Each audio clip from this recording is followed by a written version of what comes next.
क्या आपने कभी सोचा है कि रावण की पत्नी मंदोदरी, जो अपनी सौम्यता और पतिव्रता स्त्री के लिए प्रसिद्ध थी, उन्होंने स्वयं श्रीराम को मारने का प्रण क्यों लिया था?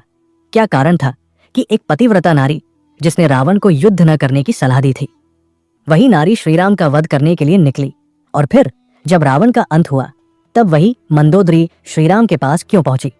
इस वीडियो को अंत तक देखिए, क्योंकि इसके हर पल में आपको वो ज्ञान मिलेगा जो जीवन को बदल सकता है।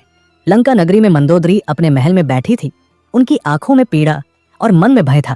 उन्होंने रावण को बार बार समझाया था कि वो माता सीता को लौटाकर अधर्म के पाप से मुक्त हो जाए। मंदोदरी जानती थी कि श्रीराम केवल एक साधारण मानव नहीं, बल्कि साक्षात विष्णु के अवतार हैं। उस रात मंदोदरी ने रावण से कहा, स्वामी, आपने जिन श्रीराम को साधारण मनुष्य समझने की भूल की है, वे स्वयं नारायण हैं। उनके हाथों से बच पाना असंभव है। माता सीता को लौटा दीजिए, अन्यथा लंका का सर्वनाश निश्चित है।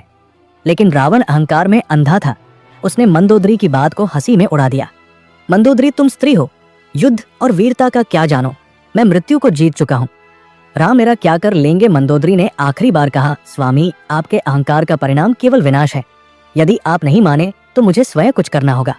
रावण की हठधर्मिता और माता सीता की दुर्दशा देखकर मंदोदरी का हृदय व्याकुल हो गया। एक ओर उनका नारी हृदय सीता की पीड़ा से तड़प रहा था, तो दूसरी ओर उनका पतिव्रत धर्म उन्हें रावण के प्रति समर्पित रहने को कह रहा था।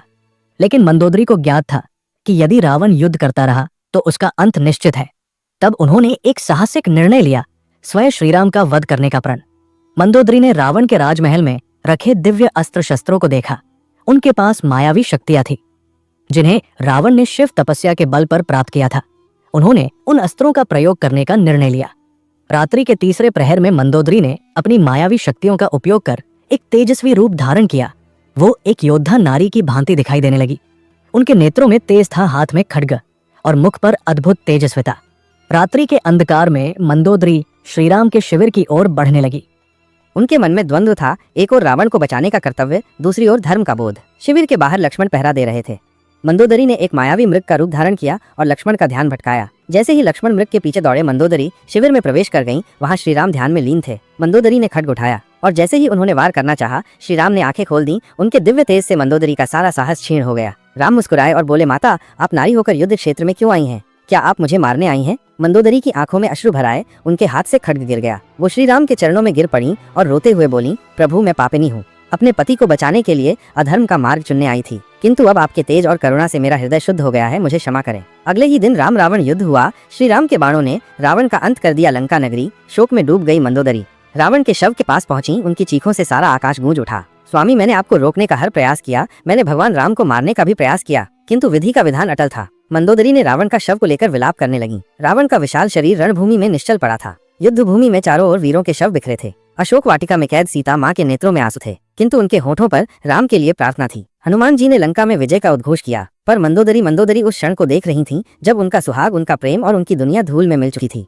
मंदोदरी धीरे धीरे रणभूमि में चली। उनके नंगे पांव रक्त रंजित भूमि को छू रहे थे, पर उन्हें कोई होश नहीं था। उनके केश बिखरे हुए थे, आंखों में आंसू और हृदय में असहनीय पीड़ा थी। जब वो रावण के पास पहुंची तो उनके कंठ से अस्फुट चीख निकली, स्वामी। उन्होंने रावण के कंधे को हिलाया, पर रावण की आंखें सदा के लिए बंद हो चुकी थीं। मंदोदरी अपने पति का सिर अपनी गोद में रखकर फूट फूट कर रोने लगी। उनकी चीखों से लंका की हवाएं कांप उठीं। मंदोदरी ने रावण के चेहरे को हाथों में लिया और करुण स्वर में पुकार उठी, स्वामी उठिए, देखिए आपकी प्रिय लंका पर विजय ध्वज लहरा रहा है। आपने जिसे साधारण मानव समझा, उन्होंने आपका संहार कर दिया। मैंने आपको कितनी बार रोका, समझाया, पर आपने मेरी एक भी बात नहीं मानी। अब देखिए, आप चले गए, मुझे अकेला छोड़कर चले गए। मंदोदरी का करुण विलाप सुनकर लंका की राक्षसी स्त्रियां भी रो पड़ी। मंदोदरी ने रावण के चरण पकड़कर कहा, स्वामी, क्या आपको कभी मेरा प्रेम नहीं दिखा? मैंने आपके लिए देवताओं से युद्ध किया, आपके घोर पापों में भी आपका साथ दिया, आपकी रक्षा के लिए श्रीराम को मारने तक का प्रण लिया, लेकिन अब आप मुझे अकेला छोड़ गए। स्वामी, उनकी आंखों से अश्रुधारा बह रही थी, पर रावण निस्पंद पड़े रहे। मंदोदरी के नयनों में अब केवल पश्चाताप था। काश मैंने उस रात आपकी मृत्यु का सपना देखकर आपका हाथ थाम लिया होता। काश मैं माता सीता का हरण रोक पाती।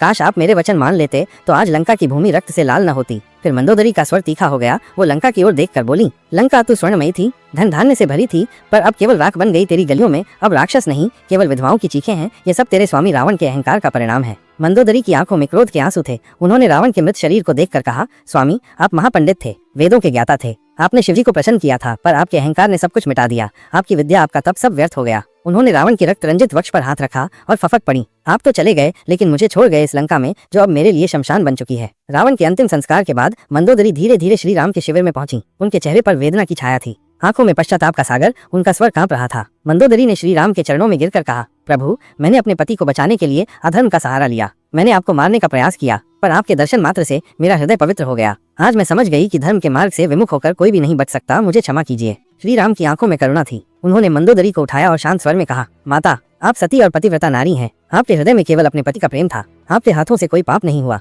आप धर्म की पताका हैं, आप पर कोई दोष नहीं। श्री राम की ये वाणी सुनकर मंदोदरी की आंखों में कृतज्ञता के आंसू उमड़ पड़े। उन्होंने पुनः चरण स्पर्श किया और कहा, प्रभु, आपने केवल लंका पर नहीं, मेरे हृदय पर भी विजय प्राप्त की है। आपने मुझे अधर्म के बंधन से मुक्त की है। आपने मुझे अधर्म के बंधन से मुक्त कर दिया। उस दिन के बाद मंदोदरी ने सतीत्व और धर्म के मार्ग का अनुसरण किया। उन्होंने अपने पुत्र मेघनाद की विधवा पत्नी और लंका की शेष नारियों को धर्म का मार्ग दिखाया। मैं अब राक्षसी लंका को राम की लंका बनाऊंगी। यहाँ अब केवल धर्म का राज होगा। सच्चा प्रेम कभी स्वार्थी नहीं होता। मंदोदरी का रावण के लिए असीम था, लेकिन जब धर्म और प्रेम का संघर्ष हुआ, तब उन्होंने धर्म को स्वीकार किया। अहंकार का परिणाम सदैव विनाश है। रावण का घमंड उसकी मृत्यु का कारण बना, लेकिन मंदोदरी ने प्रेम और धर्म को अपनाकर पवित्रता का उदाहरण दिया। धर्म की शक्ति अपरंपार है। श्री राम ने क्षमा और दया के माध्यम से मंदोदरी को अधर्म से मुक्ति दिलाई। यदि आपको ये कथा पसंद आई हो तो वीडियो को लाइक करें, अपने मित्रों और परिवार के साथ साझा करें और हमारे चैनल को सब्सक्राइब करना न भूलें। हम आपको इसी प्रकार धर्म, नीति और जीवन के रहस्यों से जुड़ी प्रेरणादायक कहानियां सुनाते रहेंगे। जय श्री राम।